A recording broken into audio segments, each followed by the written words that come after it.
The present progressive tense is another present tense. So normally when we have our present tense, we take the verb like hablar, we chop off the AR, and we add an ending like hablo. Okay? This tense is a little more complex than that. It's got two parts. So we're going to use a helping verb, and then we're also going to use a participle, present participle. So in English, this tense would be is doing. So in English, we call the ing words, we call that a gerund. But in Spanish, we're going to be using, we're going to call it a present participle. So you don't need to worry about the gerund word. But in case you do know some English grammar, that's what it's called. We use this tense for actions that are in progress. So things that are happening right now, or things that are happening at this minute.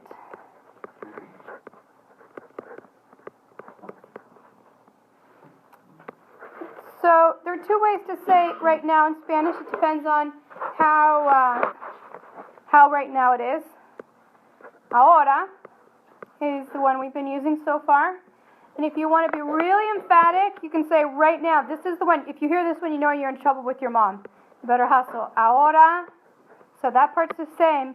But if she adds ahora mismo, you need to hustle. And then the word for at this minute is going to be en este momento. It is, I don't know what's going on. So ahora mismo, en este momento, all of these are clues that we have an action in progress, and so we should use this present progressive tense. So in English, we have a helping verb plus the participle. And in Spanish, the helping verb that we're going to use is going to be estar. It kind of makes sense, right? Estar is an is. And it's for a condition, which makes more sense than a characteristic. So what's the yo form of estar? Estoy. Estoy. The to form? Estás. Estás. Con acento. Con acento, gracias. ¿Usted? Está. Con acento. Con acento. ¿Ella?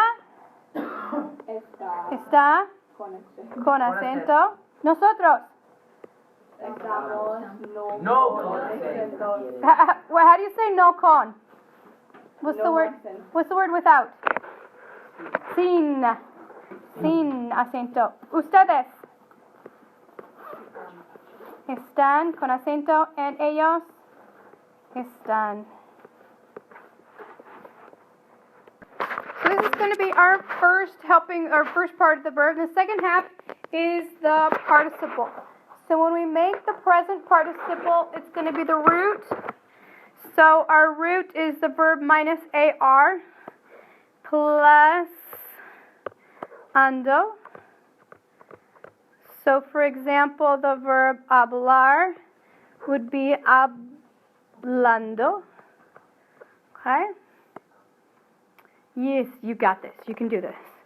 ER, the root is the infinitive minus ER and minus IR. Those share the same ending. It's the root plus yendo. Okay, so comer would be comiendo. And vivir would be viviendo. So we have an ando, a yendo, and a yendo. So let's look at some pictures. Let's see if we can make some sentences. So we could say Linda está escribiendo on the bottom. David on the bottom está escuchando. Las señoras están pintando en este momento. Las señoras están corriendo ahora mismo. And los perros están descansando ahora. So in ahora and en este momento are adverbs that say when. And because of that, they have a lot of frequency. You can put it at the beginning of the sentence, or you can put them at the end of the sentence. A lot of times you can also put them right before the verb too. So those we can move around a lot. Okay. One more thing we need to go over today. There are some verbs that have some spelling. Verbs that end, well, let's say verbs whose root ends in a vowel. The I of yendo changes to a Y. I'll show you why. I'll show you why. Oh, senora. Okay, so let's look at the verb leer. So when we take off the E and the R, we end up with an E. Okay? So when we add our yendo,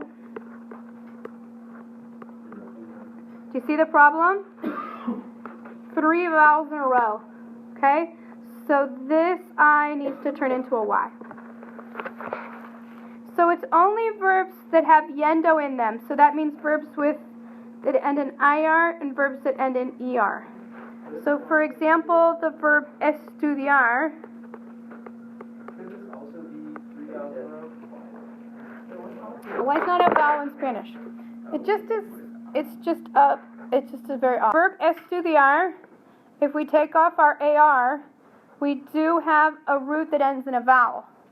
But estudiar we don't add yendo to. Estudiar we add ando to. So we don't need to worry about Y's there. I think for the most part for us, leer is going to be the verb that we need to use that a lot. There are some other verbs that you might see that have some weird things like durmiendo, pidiendo, but we're not going to worry about those too much this week.